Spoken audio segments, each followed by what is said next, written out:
Maman et Martinique, belle bonsoir. Heureuse de vous retrouver dans 7 jours en Martinique et pour commencer comme ça, parce que ce soir, ça va être l'occasion pour nous, dans 7 jours en Martinique, de refaire le point sur l'actualité, ce qui s'est passé cette semaine, mais aussi recevoir en méta-parole, en méta-manioc, la tradition martinique. Alain Légarès, bonsoir. Bonsoir. Merci en pile. Moi, content d'être là. Merci. Donc, nous sommes en midi, ou quoi prendre qu'on lait, ou quoi beaucoup ou quoi faire qu'on lait. Nous avons appelé que vous mettez la parole et puis Papa Slam, l'association Nécessité, puisque nous avons glorifié 22 mai là tout le week-end. C'est que deuxième boucan glorieux dans cette nous ou sans ma pipi en dit rien. Oui, je fait première, les premières parce que je fait hommage à Armand Nicolas, à Duribert, Isabelle Duriveau et non, c'était puis Christian Bazel tout. Oui, Christian Bazel. Christian Bazel tout. Alors hommage à la fait pour premier boucan. Et en plus, je veux que nous fait Armand Nicolas parler des Romains. Parce que moi, les Romains, parce que c'est tambour, moi les tambours, parce que pour moi, les Romains, c'est tambouiller, voyez. Et yo un tambour comme ça, mais comment on dit que si dans le nord, il y a un tambouiller, il y a cherché un tambouiller dans le sud, c'est que tu as besoin d'un monde qui a un coup de tambour qui pas pareil, qui te peut lever pour mettre le peuple à garouler. Alors c'est pour ça que Armand Nicolas a fait en belle parole dans les Romains, il a fait en belle recherche, il a fait un boucan. Et boucan, nous avons fait boucan, ça a mené ces mots à un moment donné que nous avons même brûlé le code noir en petits morceaux, peut-être coupé en boucan, bref, c'était un symbole, mais là, ça a porté en leur émotion les mots. Et l'association Nécessité, pendant l'État, considérait qu'après avoir honoré un des anciens, considérait qu'il faut honorer la parole. Parce qu'elle a s'entend que la parole est honorée à travers moi et puis Papa Slam, c'est la parole qui met pièce dans les mouvements. Alors, mais Alain Légarès, qui il est exactement? Par exemple, j'ai posé comme question, moi commence en Martinique qui n'est gros monde, bon, moi pas trop, mais l'autobiographie, moi, raconter la vie, moi, je suis gros monde, moi descends en ville et puis les parents, et puis, comme moi, c'est un bonhomme qui est toujours petit, mais compter, paroles, poésie et tout ça, les mois descends en ville, moi, parti, et puis, il dit dans moi, et puis, jusqu'à ce que, après, moi, continue, et puis, jusqu'à maintenant, moi, intéressé comme moi énormément à la tradition pays, moi. Et c'est bagaille qui était roulant, dit dans la famille ou même, faire les cric-crac en papier bois pendant la nuit? Ah non, absolument pas. Le plus loin, je aller chercher toutes tes familles, moi, tout ça qui est famille, moi, où moi, je peux trapper en ADN dans ça, je n'ai pas trouvé. Alors, je ne pas ça parce que je crois à l'initiation. Parce qu'on ne peut pas tenir l'école avant, mais il faut dire aussi qu'on a une passion. Depuis que je suis petit bolon, je suis gros monde. Bon, chacun Couville, je suis bon, l'usine Couville. Et pendant les vacances, toutes les vacances, j'étais carré mode l'été, les labos. Et moi, je la voix bœuf, je suis chanter la voix bœuf. Et moi, je passé tout le temps à côté de chanter la voix bœuf. Je dis même les jeunes, il y a un seul bail qui attend en quartier à ce qu'il y a un monde mort. Parce que ça, c'est le moment où je attends compter, je ça. Peut-être ça t'arrête pour dire qu'on attend un monde mort, mais c'est compter. Le monde ne peut pas dire compte, les pas tenir monde mort. Alors, moi, je mets tant de paroles, alors moi, toujours sans passion, sans bail qui tire, moi, qui râle, moi, je passe ça, bon. Et puis, m'a conservé et puis m'a vivé le pays. Alors c'est vrai qu'Alain Légarès, vous êtes là également pour parler de l'actualité de la semaine. On reviendra également sur tout ce qui va se dérouler ce dimanche 22 mai. C'est qu'il a caillé Wono, Bois les Adgomon. Ou à la caillou même. Enfin tout, enfin gant. Enfin gant, c'est pas bon caillou. Yannick aussi Granier qui a la réalisation technique et puis Priscilla que nous avons remercié. C'est aussi Maman Gomon. Et que c'est qu'il y a l'occasion aussi pour Yannick Granier de retourner pour une bonne tradition. Ça qui est belle, hein?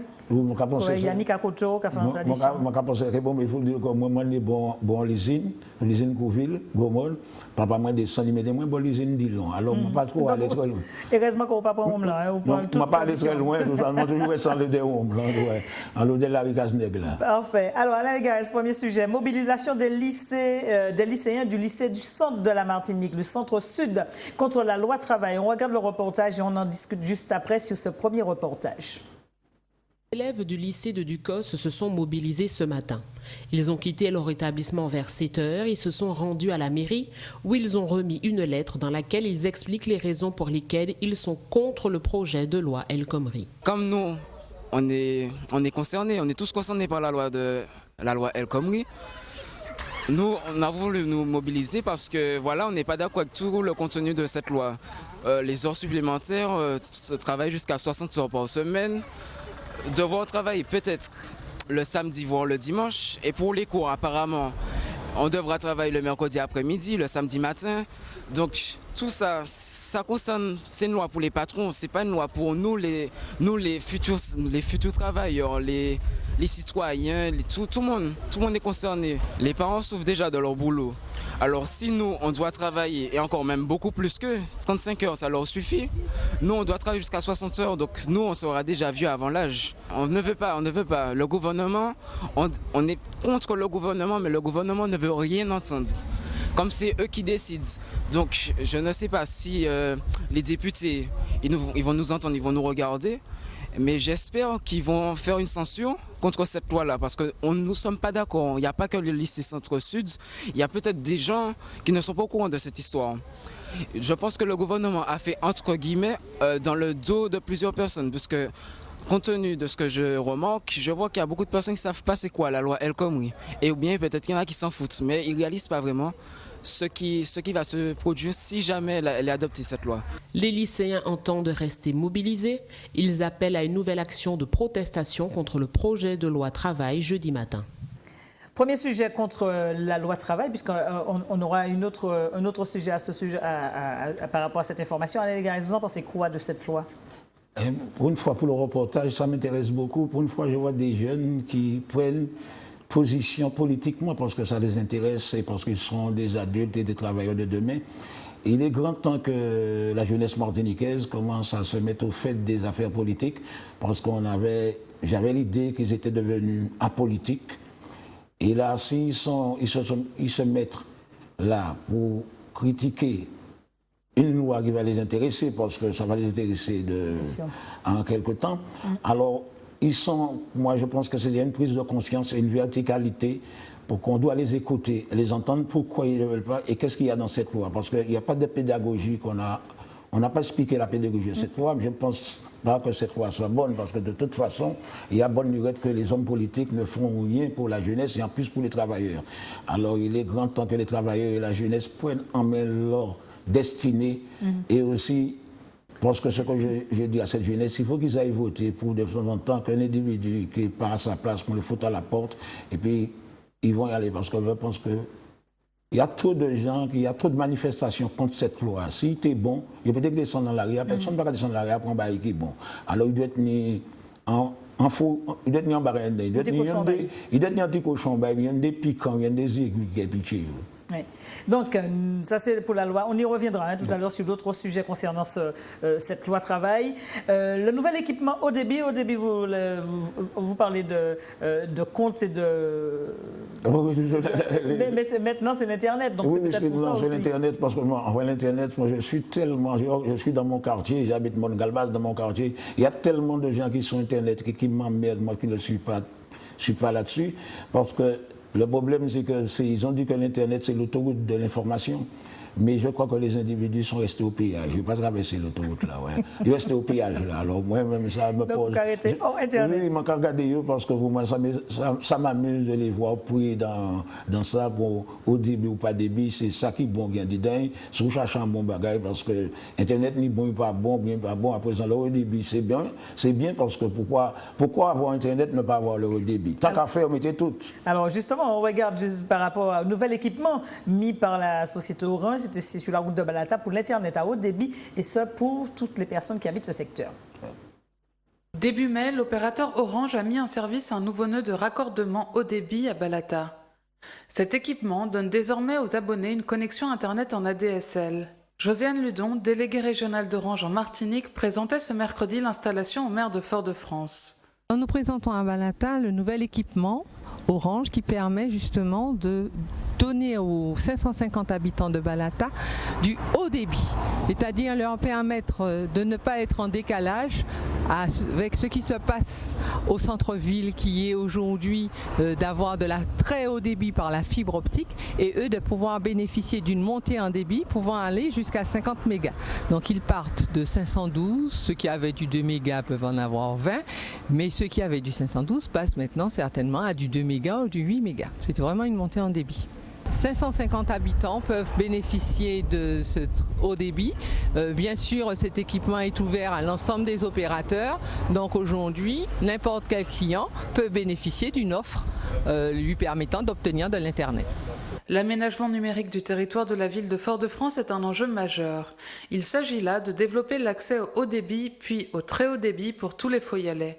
Nous suivons notre plan de déploiement qui a été négocié avec Orange, avec l'État sur le territoire de la ville. Nous avons installé les premiers répartiteurs de fibres.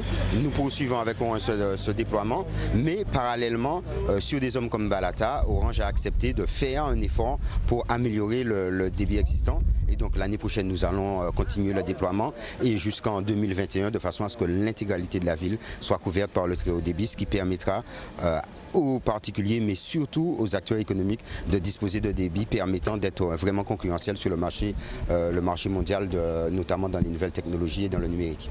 Cette nouvelle installation répond aux attentes des habitants de Balata, désireux d'accéder à un bon débit comme dans n'importe quel autre quartier de Fort-de-France. Les consommateurs de ce secteur, comme tous les consommateurs d'ailleurs, et ils sont de plus en plus attirés par la modernité, l'évolution des choses. Donc, avoir plus de débit, c'était un désir, c'était une attente. Donc, l'opérateur a fait ce qu'il fallait pour porter ici cet armoire, ce nœud de raccordement, permettre aux gens d'en disposer d'un débit beaucoup plus important que ce qu'ils connaissaient jusqu'alors. Donc pour moi, je dis que c'est une très bonne chose et ça apporte beaucoup plus d'attractivité sur ce secteur qui est Balata. L'objectif de la ville de Fort-de-France est de déployer d'ici 4 ans la fibre optique sur l'ensemble de son territoire. Voilà, donc, moi, parce que c'est vraiment ma caractère. Oui, moi, j'en faisais. Voilà, oui. donc, je pense qu'à présent, il y a dit, Gisèle m'a en Melbourne sans problème. Oui, tout à fait. Moi, bien, mais le mot débit, parce qu'il y a puis le mot crédit. Le débit, le crédit. Ça coûte plus cher. Moi, pas ça, mais personne, moi, compagnie à 1 pour 1, puisque je vais. Oui, ça, c'est sûr. Et ça, moi, bien, mais beaucoup débit, ça ressemble du chinois pour moi. Mais il ne va pas parler de crédit, moi, je dis, bon, ça, on les fait, il peut que bon, ça, mais c'est bien aussi que. Mais au-delà de ça, effectivement. C'est normal que qu'on mette un peu. S'il y a la technologie pour tout le monde, il faut mettre pour tout le monde et puis on arrête avec ça. Voilà, donc une très belle chose, et ce pour les habitants de Balata sur l'Internet haut débit. Il y avait aussi une conférence, Anne-Eléga, est-ce que pas une conférence qui parle pour le moment du 22 mai, mais la conférence c'était Vivre son identité sexuelle aux Antilles. C'est l'association Cap Caraïbes, c'est la journée contre l'homophobie. C'était à Automne, au Petit Théâtre de la Commission, c'est là que ça se déroulait. On regarde donc ce reportage et on se retrouve juste après pour parler de cette conférence Vivre son identité sexuelle aux Antilles, et vous allez nous donner également votre point de vue sur cette histoire. Cap Caraïbes est une association martiniquaise qui vient en aide au public lesbien, gay, bisexuel et transgenre. L'association est née du constat de la peur dans laquelle vit ce public en Martinique et de la grande méconnaissance de la population sur le sujet. Mardi 17 mai, Cap Caraïbes organisait un moment d'écoute et d'échange ouvert à tout public. On célèbre le 17 mai, qui est la journée mondiale de lutte contre l'homophobie, la biphobie et la transphobie. C'est une journée qui a été créée en 2004 par le Martiniquais Louis-Georges Tin, rendons à César qui appartient à César.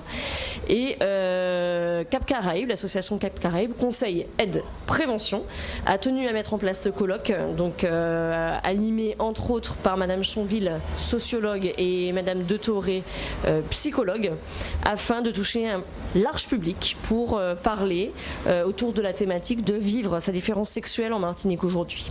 Le colloque était animé par une sociologue venue partager ses études sur la question. Lorsque l'on a les entretiens, on se rend compte que la première souffrance dans un monde comme celui de la Martinique est souvent celle que le jeune Martiniquais va se faire subir à lui-même. D'abord, c'est-à-dire que dès très tôt, dès l'enfance, on intègre l'idée que l'homosexualité c'est quelque chose de mal. Et ça, c'est quelque chose que je retrouve souvent effectivement dans les témoignages, la sensation d'une forme de culpabilité vécue très tôt dans l'enfance, lorsque l'on s'en souvient, et qui peut provoquer effectivement des comportements de rejet de soi. L'homophobie est très présente en Martinique et est responsable du mal-être de la population homosexuelle, principalement composée de mineurs ou de jeunes adultes.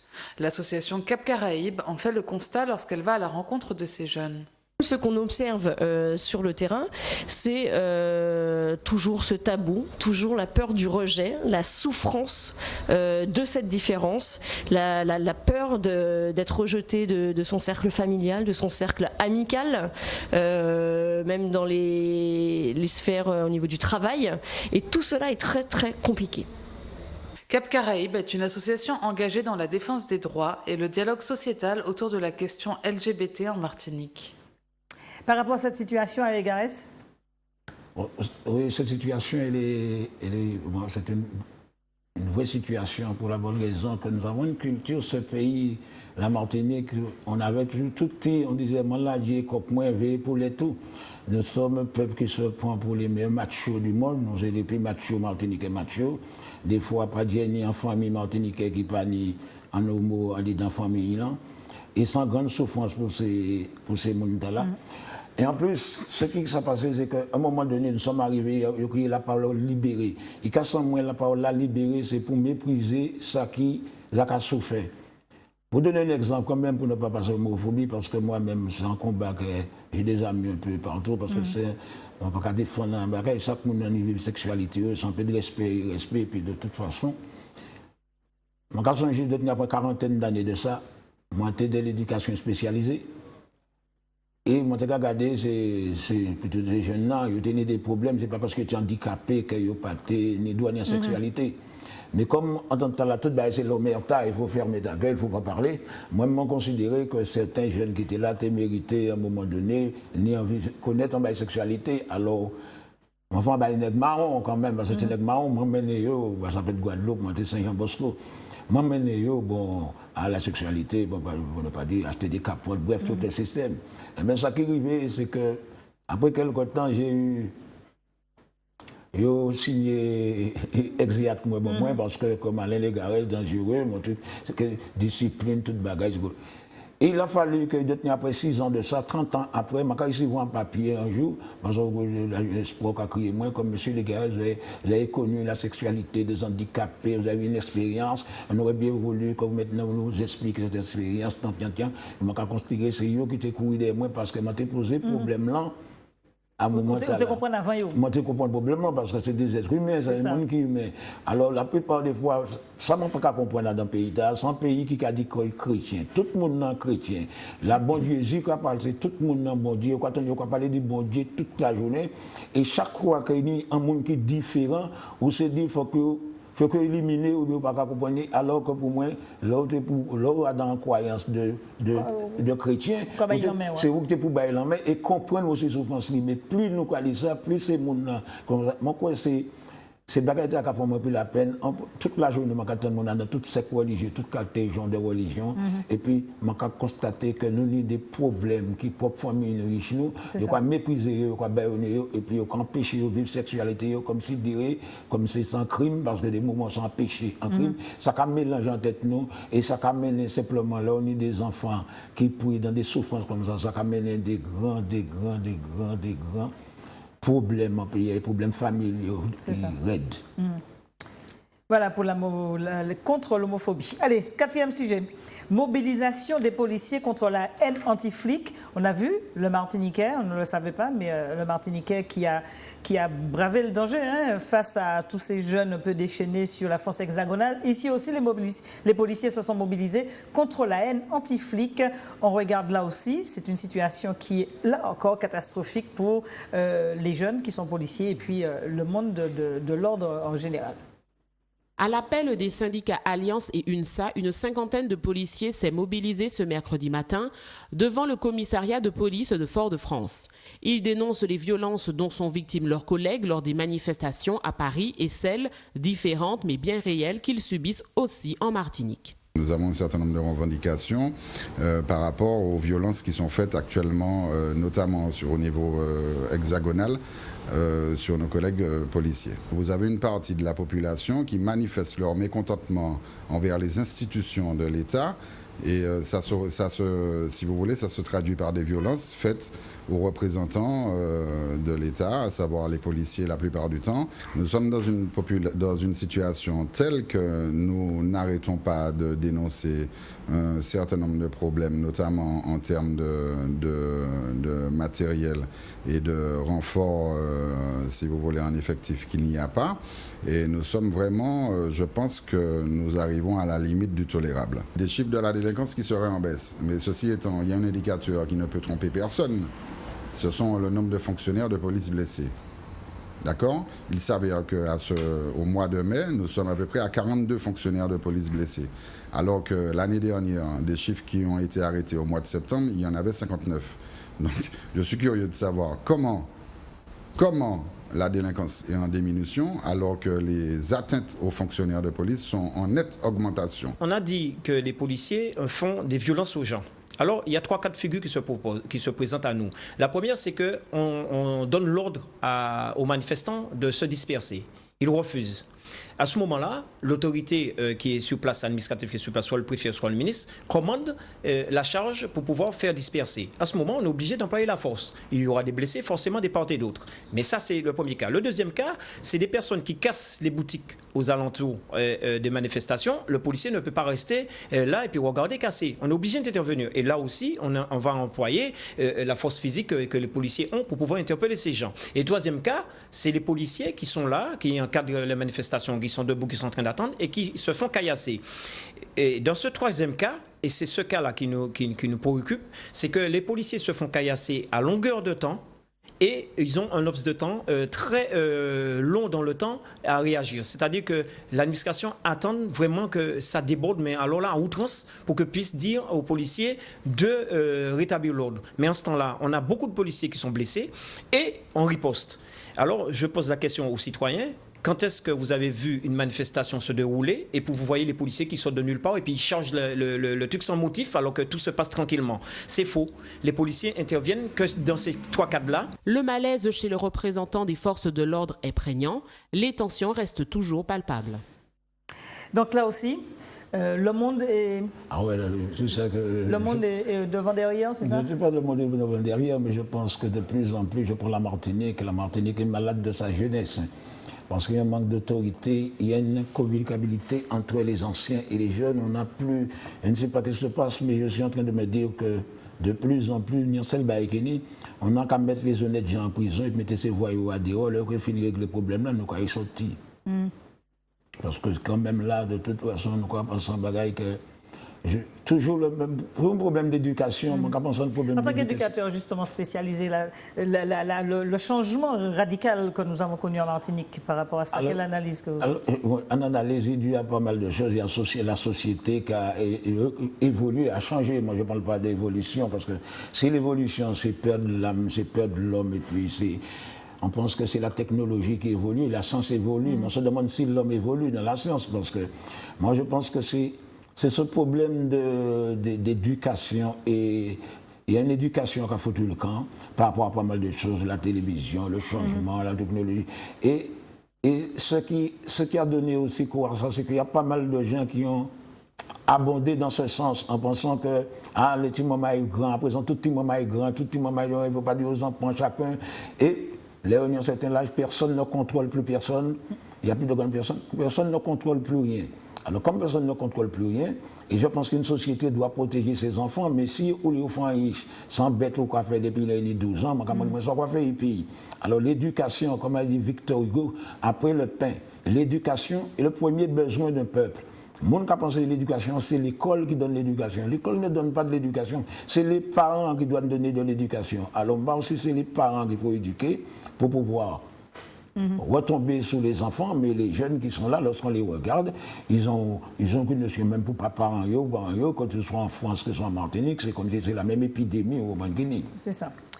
Allez, 15 ans du CROSAG. Le CROSAG, c'est la structure qui organise, qui participe au sauvetage en mer. 15 ans déjà. Là aussi, c'est vrai que les choses ont évolué pour le CROSAG, qui font pas mal de choses. On regarde ce reportage sur ces 15 ans du CROSAG qui ont déjà fait, à travers ces 15 années, un très beau bilan. Le Cross Antilles-Guyane a fêté ses 15 ans. 15 ans de service auprès des plaisanciers et usagers de la mer de façon plus générale. Le CROSAG est composé d'une équipe de 25 personnes qui se relayent pour assurer une permanence 24 heures sur 24, 365 jours par an. Oui, la station de CNSM de Casse-Pilote, bonjour, c'est le CROSAG, le chef de car. Le CROSS travaille en partenariat avec les différents services de secours qui lui permettent aujourd'hui de poursuivre sa croissance en mettant à sa disposition des moyens nautiques et aériens. En 2015, le CROSS a assisté 1700 personnes. Le numéro à composer pour joindre directement le CROSAG est le 196. En une année, 1107 personnes, c'est quand même énormément. C'est des vies sauvées. Ah oui, c'est super parce que lorsque je regarde, quand j'étais peut-être tout jeune, le Martiniquais, là, la mer, elle ne dit pas qu'elle dit pas une côte. Maintenant, on a pris considération que la mer, c'est un espace qu'on peut aller. Il y a beaucoup de gens qui vont à la mer et ça demande aussi. Et puis l'échange aussi. L'échange, ça demande aussi pour des secours que les gens qui sont là font un travail énorme parce qu'il y a de plus en plus, il y a des gens qui vont à la mer, mais de plus en plus aussi, il y a des inconscients. Ouais. Il y a des gens qui ne pensent pas que la mer, c'est à prendre avec des pincettes et précautions. Alors, ça, c'est. Pour dire la mer pas ni branche. Alors, et on dit la mer pas ni branche, alors, moi, quand je dis, c'est mon temps qui a fait travail, je connais comme que c'est, parce que des fois, kilomètres, 12 km mauvais, obligé à regarder ça.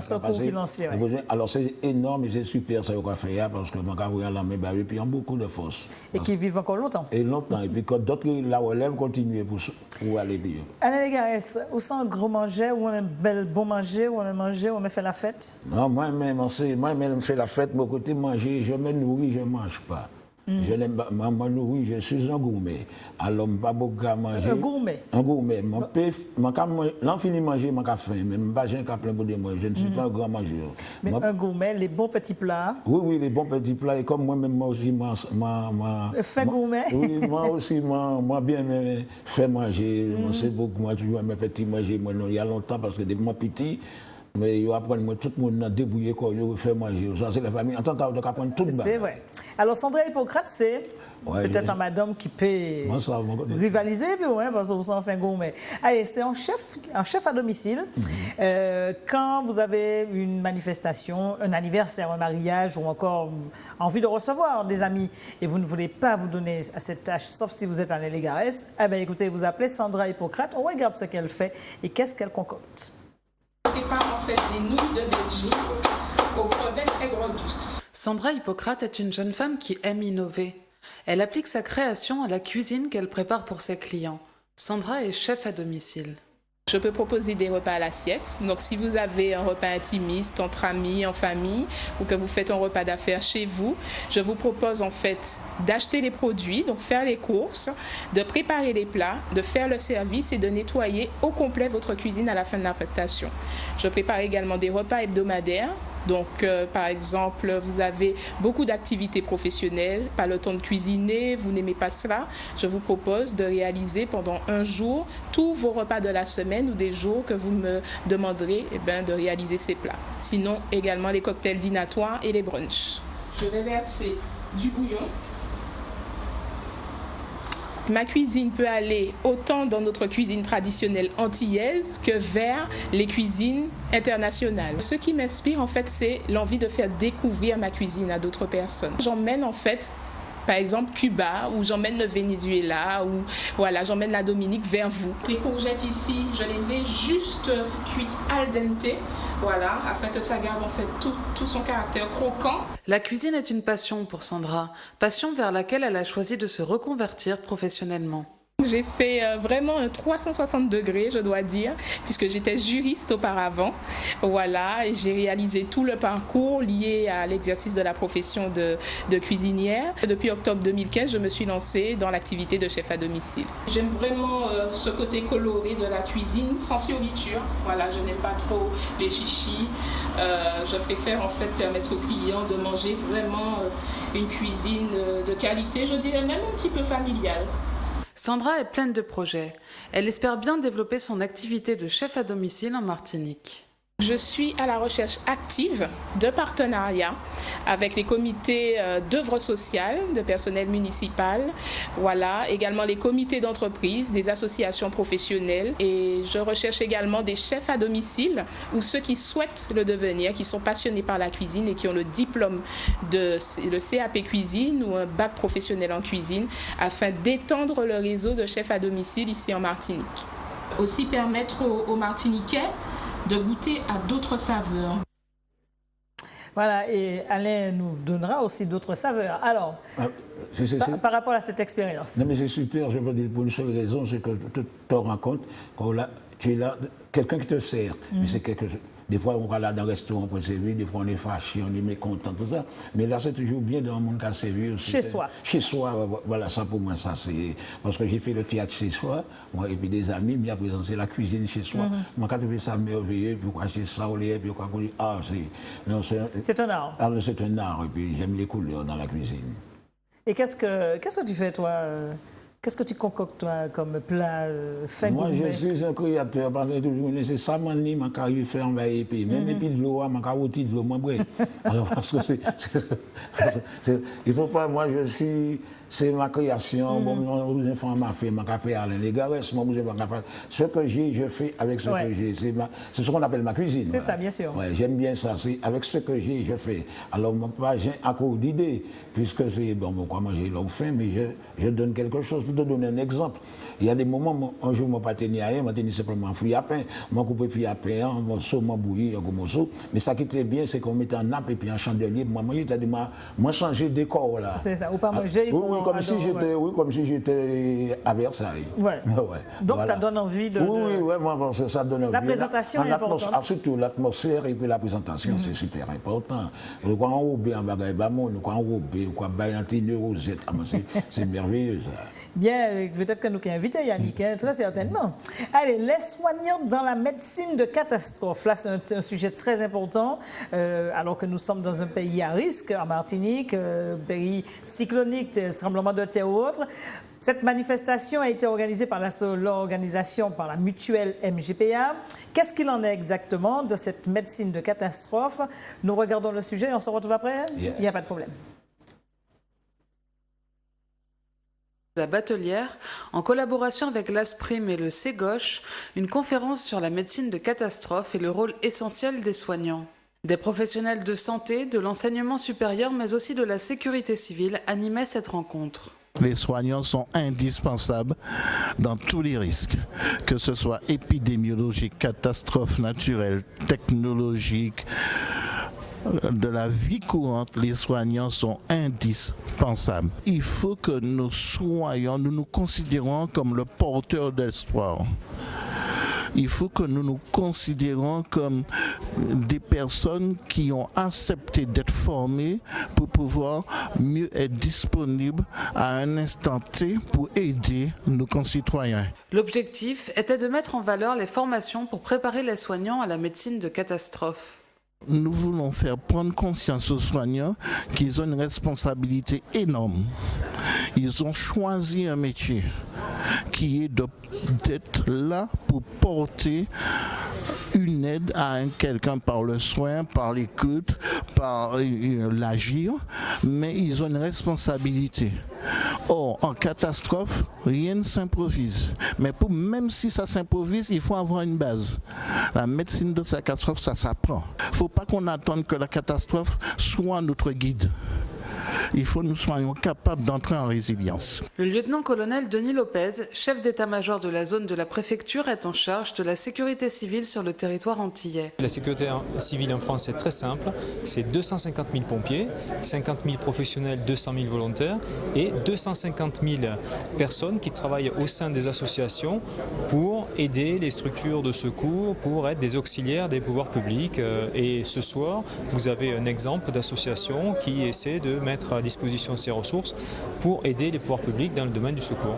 Il a rappelé les différents exercices de préparation à ces catastrophes régulièrement organisés. Que ce soit la préfecture de Saint-Martin, la préfecture de Guadeloupe et la préfecture de Martinique organisent annuellement des dizaines d'exercices avec tous les partenaires de la gestion de crise pour justement améliorer la préparation toujours et encore.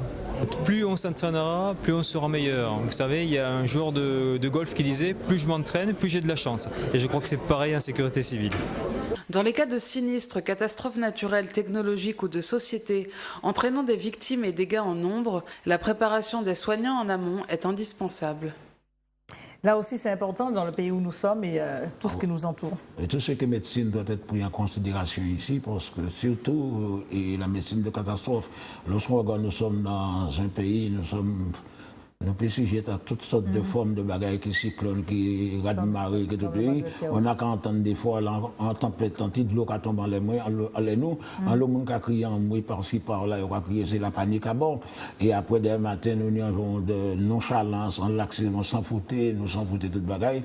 Et il faudra quand même de temps en temps que moi-même en secouriste, puisque moi, je fais ça aussi. Mais pour montrer que de plus en plus, il faudra que les jeunes s'intéressent à ça, parce que nous cabogés, même à présent, il y a le monde qui attrape des crises à n'importe quel moment. Je ne parle pas d'une question de catastrophe, parce qu'il n'y a pas ni catastrophe tout le temps. Mais pour que nous au fait dit ça, pour nous savons, nous sommes pays et la solidarité. Ça, c'est un travail énorme, parce que je vois les arriver à nous qui crier en moi et nous qui dire c'est les babes gamades pour dire feu, quoi penser qu'on prend de l'eau pour les États. Mais il faut que nous préparions nous à ça et préparer nous, c'est tout un travail comme on fait et aussi en information pour apporter de l'école depuis la maternelle, porter ces informations à savoir que nous payons à la direction de certains jeunes peuvent mettre à dans les secours et fort de médecine en attendant, il faut que nous pas attendre. Nous ne pas attendre que belle-mère nous fait manger pour nous garder si nous pouvons manger les canaries belle-mère nous, parce que nous pouvons être sans souper. Ainsi Papilette. Deuxième sujet, et nous allons presque terminer donc, notre entretien. La mobilisation, cette fois-ci, c'est dans les rues de Fort-de-France contre la loi travail, avec les syndicats qui avaient appelé la mobilisation à tous, privé, secteur public, chômeurs, retraités, tout le monde dans la rue. Mobilisation contre la loi travail sur Fort-de-France cette fois. Je l'ai tiré la corde du travail pour y virer, mettez le code noir. On a pu entendre ceci ce matin au départ de la maison des syndicats et dans les rues de Fort-de-France. Une nouvelle mobilisation contre les projets de loi El Khomri. Philippe Pierre-Charles, secrétaire général de la CDMT, nous en dit un peu plus. Cette mobilisation fait partie d'une mobilisation qui a commencé depuis déjà plus de mois, près de 2 mois, contre la loi scélérate dénommée loi El Khomri, qui a soi-disant été votée à l'Assemblée nationale, mais par le procédé du 49.3, c'est-à-dire par le passage en force. Mais la procédure législative n'est pas finie, il faut que les choses aillent au Sénat, il faut qu'elles reviennent à l'Assemblée nationale. Donc c'est complètement mensonger de dire que la loi est adoptée. Le combat pour interdire cette loi continue et nous faisons partie de cette mobilisation que nous avons commencé depuis le début. Nous avons très tôt essayé d'alerter sur les dangers qui viennent en invitant ici Gérard Filoche avec des conférences sur le sujet. Ça n'est pas la première manifestation à laquelle la CDMT participe, mais nous disons qu'il faut aller jusqu'au bout et tenter jusqu'à la dernière minute d'empêcher que ce mauvais coup se fasse sur les travailleurs. Parce que si ça passe, ça veut dire que demain, les accords d'entreprise pourront être imposés, qui vont augmenter le temps de travail, qui vont diminuer la rémunération des heures supplémentaires, qui vont faciliter les licenciements. Et ça, pour la Martinique, ça va être une catastrophe encore plus grave que pour les travailleurs français. C'est pour ça que nous sommes debout, c'est pour ça que nous continuons et que nous irons tant que les forces se rassembleront pour le faire. Voilà, donc la mobilisation dans les rues de Fort-de-France, toujours contre, on a vu les jeunes au départ, et puis là, les salariés, les chômeurs. Oui, les chômeurs, lorsqu'on pense qu'en 1946, je n'étais pas encore né, que j'ai lu et qu'on m'a raconté comment les anciens se sont battus pour mettre et congé payé sécurité sociale en Martinique avec ceux qui disaient qu'en mettant la sécurité sociale, vous êtes foutus. Lorsqu'on constate maintenant tout ce travail, tout ce combat qu'a fait tous les travailleurs pour qu'il y ait un code, parce qu'ils n'étaient pas... C'était vraiment la déshumanisation de l'homme dans ce temps-là, qui se sont battus pour mettre un code de travail, puis ils mettaient quoi ils ont dit dedans, et puis ils n'ont pas pris pour rien. Et voilà que 60 ans, 50 ans après, en plus que nous sommes devenus, l'homme est devenu un code barre dans la société, Ils ont constaté à présent, ils ont pris un citron. Depuis ils ont pressé, ils ont tiré, ils ont foutu machine à dehors. Là, on dit la loi elle connaît, c'est plutôt elle connaît parce que vraiment, c'est vraiment connu contre les travailleurs et c'est contre l'homme.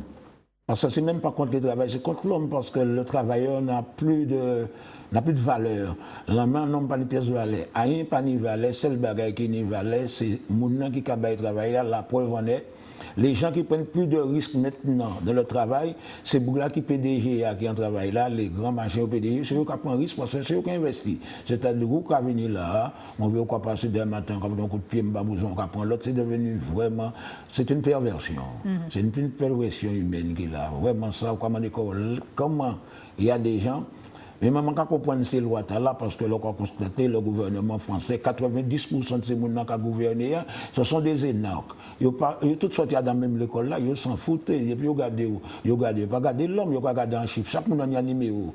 Alors ces mecs là font des lois, ils vont les lois, ils peuvent tirer. Alors les petits, en même temps, ils faire, mais prendre l'individu qui est dans le pays chômage, mettez en chômage, bien jouer et payer qu'on dit sans bill bouquet.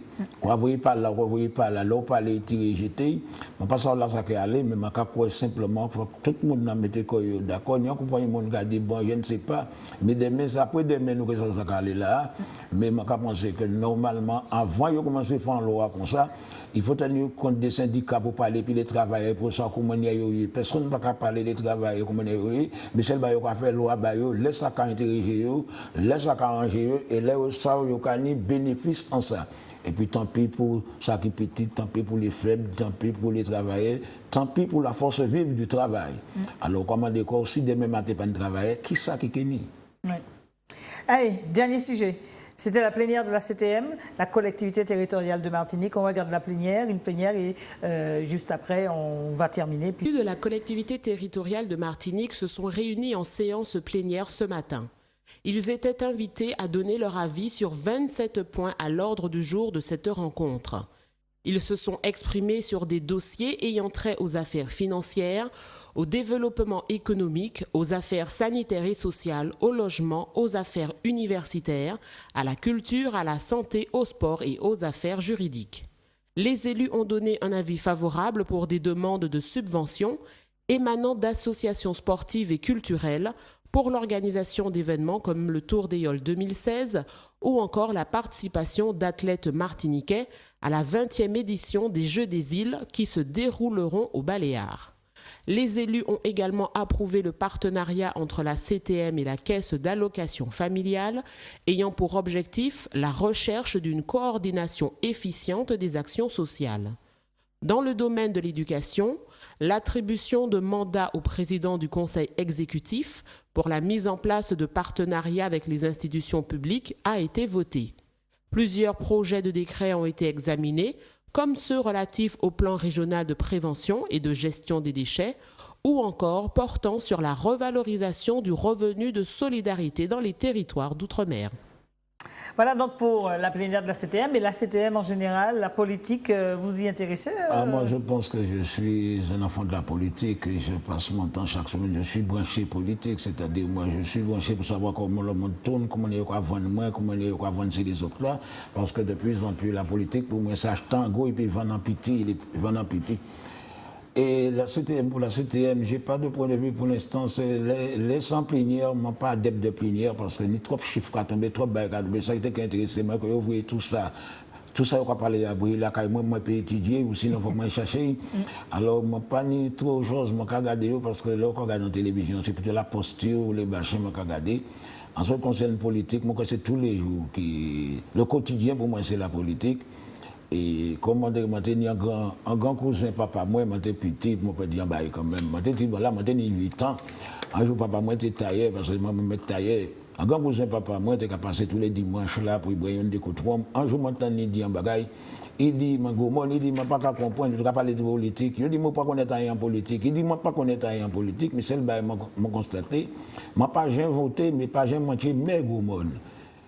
Alors ça fait moins utilité parce qu'à un moment donné, après 50 ans après, je suis monsieur qui dit bon, il n'a pas jamais voté, pas jamais moitié mais au monde. Nous avons constaté que là, on a voté 75% des gens pas voté et ils passaient. Alors, je ne sais pas si c'est la démocratie qui l'a, ou c'est le crétinisme démocratique, mais nous, dans la démocratie qui est assez malade. Ouais. L'actualité, nous bout puisque c'est ça. Deuxième boucan glorieux ancêtres, nous, le 22 mai, nous avons ça, et puis Papa Slam. Ça a fait en Lakoua. En Lakoua, avec l'association Nécessité, nous avons une parole verticale, une parole qui n'est pas gratuite, une parole qui n'est pas gratuite, une parole qui peut dire un jet qui peut dire le reste. Ça des paroles de vatlavé qui ni, ça des paroles vraiment qui rebelles, paroles qui a marronné, mais paroles qui a viré. Et là, nous avons Papa Slam pendant et soirée. Depuis 5 heures l'après-midi. Depuis 5 heures pour nous ouvrir parole là et sortir pour nous parler parole là. Et le soir, nous avons fait un boucan, et boucan sans gros diffé, et qui ni parole et puis tambour à l'entour boucan pour nous continuer. Ça, le Makatien a dit, c'est pas glorieux, vivre les ancêtres qui parlent là. Nous qui parler de ça, nous qui sentir ça, nous qui subir ça, nous qui ouais maintenant. Et il y a un texte qui permet nous être un prétexte de ce temps. Et c'est que des textes que Zot Mathieu, que qui mettaient. Ah ouais, c'est paroles nous-mêmes, c'est paroles nègres nous, c'est paroles prise de conscience nous, c'est paroles résistance nous, c'est paroles verticalité nous. Et puis il y a aussi un bel bagage qui devant là. Là aussi, comme c'est vous ici, moi, je vais un bel drapeau, un tel petit drapeau comme ça. Ah oui. Un bel drapeau. Ça, c'est un passage. C'est symbole là, c'est symbole. Ça, c'est un passage de flambeau que vous mettez, on va savoir si par l'autre côté, donc nous qui mettez par là. Voilà, c'est 3 couleurs. C'est belle 3 couleurs. Alors, qui correspond à les 3 couleurs? Et qui correspond à 3 couleurs. Puis comme nous tenons Armand Nicolas, comme nous avons fait, j'explique tous ces gens pour symbole là. Des fois, quand tu es symbole d'Allah, alors je ne m'ai pas qu'à faire trop illusion, les drapeaux. Donc c'est les 3 couleurs, rouge, vert, noir, vert et noir. Qui symbolise les mêmes drapeaux, que nous les mêmes boucans le 22 mai, entourés de paroles et puis tambours grâce à l'association Nécessité. Papa Slam. Papa Slam. Nous avons fait ça là, voilà, et puis si vous avez besoin de renseignements, vous avez fait le 06 96 173 474. Vous connaissez bien, vous avez dû apprendre ça à partir. Je sais dû m'apprendre ça à partir. Oui. Allez les gars, un pile plaisir de prendre ici. Mais c'est un plaisir de jouer et puis nous de venir beaucoup de paroles allant tous les 7 jours en Martinique. Merci. Et puis à la revoyure. Eh bien, pas de problème. À la revoyure, nous, ouais. Et puis c'est vrai qu'il y a d'autres rendez-vous. Rapidement, au Soya, donc c'était vendredi soir, pardon, c'était hier. Il y a eu l'inauguration d'ailleurs d'une place en honneur donc c'était à Fort-de-France. C'était donc du côté de la Française une stèle. Voilà, qui a été déposée au nom pour penser aux Africains captifs. Donc pour ne pas dire esclaves, c'est pratiquement la même chose. Et puis la marche qu'il y a donc au Lorrain. C'était les 22 mornes, 22 km, c'est pour le 22 mai. Alors sachez que ça, c'est rempli, c'est même pas la peine d'y aller si vous n'êtes pas inscrit, parce qu'ils sont déjà plus de 600 à participer. Gabriel Saint-Aimé, qui est le président, nous fait savoir que là, ils sont plus de 600 et malheureusement, il ne pourra pas prendre tout le monde pour des raisons de sécurité. Ça se comprend.